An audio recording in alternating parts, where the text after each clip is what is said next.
పొగరు మాటలు చూస్తుంటే నిజంగా పౌరుషం వేరు, పొగరు వేరు.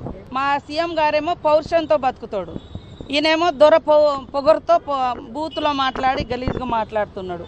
తెలంగాణ ముఖ్యమంత్రి యనుమల రేవంతాల సారు పౌరుషంగా బతికితే కేటీఆర్ సారు ఎలుమపోకడతోనే పొగరుగా గలీజ్గా మాట్లాడుతున్నాడని ఇట్లా నవ్వటే. అమ్మా సీతక్క, మీ సీఎం సారు కూడా ఏం తక్కువ కాదు, ఆయన కూడా పొగరుగానే మాట్లాడతాడు, బూతులు అంతకంతకు ఎక్కువనే మాట్లాడతాడు. చిన్నంతరం పెద్దంతరం లేకుండా రేషాన్ని పక్కకు పెట్టి రెచ్చిపోయి మాట్లాడిన సందర్భాలు ఎన్నో ఉన్నాయట. నా కొడకల్లారా ఎవడన్నా మిగులుతే నేను చూస్తా అనుకుంటూరేమో, తమాషా చేస్తూరేమో, వానో వీనో సందులల్లా సకలగుల పెట్టి ఏదో చేద్దామని ఒక్కనొక్కని పండబెట్టి తొక్కి పేగులు తీసి మెడలేసుకొని ఊరేగుతాం బిడ్డ ఎవడని ప్రభుత్వం మీదకి వస్తే.